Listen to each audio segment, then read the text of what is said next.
The Galactic Council had always considered humans an anomaly. When Earth joined the interstellar community, their representatives had delivered a simple message during the inaugural diplomatic meeting. We seek friendship and cooperation, but please don't make us mad. The Council representatives, beings from dozens of advanced civilizations, had exchanged glances, some amused, others perplexed. Ambassador Torval, the Aldebaran delegate with shimmering blue scales, had actually laughed. Is this some form of primitive threat? Torval had asked, mandibles clicking in what humans recognized as condescension. The human ambassador, James Reynolds, a weathered veteran of both terrestrial wars and diplomatic missions, had simply smiled. No, Ambassador, it's friendly advice. That had been 30 standard cycles ago. Human integration into galactic society had proceeded smoothly enough. They were adaptable, creative, and surprisingly resilient for a species from a medium-gravity world. They established colonies, traded resources, and contributed unique art forms that captivated other species. But they remained a minority in galactic affairs, their home system distant from the Council core worlds. The Dravek Imperium had viewed the humans with particular disdain. A militaristic species with technology centuries ahead of Earth's, they tolerated the Council's diplomatic niceties while secretly expanding their territory. When they discovered vast deposits of quantum crystals on a small human mining outpost in the Tau Ceti system, they saw an opportunity. The attack came without warning. 3 Dravek warships reduced the human settlement to ash in less than an hour. 2,000 colonists died. The Imperium claimed the humans had violated territorial boundaries that had never formally existed.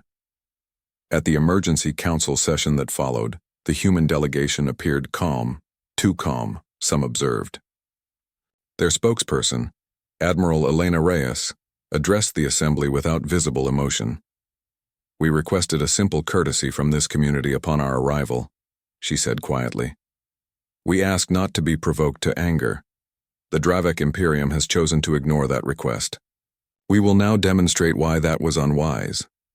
The Dravek representative, General Morvac, scoffed. Your species possesses barely 100 warships. The Imperium commands thousands. Your threats are as empty as your understanding of galactic politics. Admiral, Reyes had simply nodded. We will consider this your final answer then. The human delegation departed without further comment. 3 days later, the Council received disturbing reports. The Dravek command network had gone silent. Not damaged, simply offline. Planetary defense systems throughout Dravek space had shut down simultaneously. Communication relays stopped transmitting. On the 5th day, the Dravek homeworld received a transmission. It featured Admiral Reyes, still wearing the same unassuming diplomatic uniform. The Dravek Imperium has 24 hours to surrender unconditionally, withdraw all forces from human space, and prepare to pay reparations for the Tau Ceti massacre. Failure to comply will result in further consequences. The transmission ended without explanation of how a technologically inferior species had neutralized an empire's defenses without firing a shot. The Dravek leadership, believing this to be an elaborate bluff, refused to respond. On the 6th day, the stellar engineering stations orbiting the Dravek homestar began to malfunction. The carefully maintained plasma conduits that had stabilized the aging red giant for centuries suddenly reconfigured. Solar flares of unprecedented magnitude erupted toward the inner planets. Dravek emergency evacuation saved billions, but their civilization's infrastructure was devastated. Only then did the Council learn the truth about humanity. Humans hadn't evolved on Earth. They had been exiled there. Earth was a rehabilitation planet, a place where a species of unparalleled destructive capability had been sent after nearly destroying their original home system through warfare. The settlement on Earth had been an experiment, a fresh start with their technological knowledge temporarily suppressed, allowing them to evolve culturally before rediscovering their capabilities. By the time they rejoined galactic society, humans had indeed changed. They genuinely desired peace. They approached other species with open minds and hearts, but they had not lost their fundamental knowledge, merely placed it in deep cultural storage, accessible only when truly threatened. Dimur. Dravek surrendered unconditionally on the 7th day. At the subsequent council session, Admiral Reyes explained what had happened.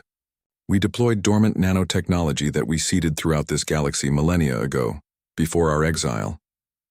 They remain inert unless activated by specific human biometric signatures. We didn't want to access this technology.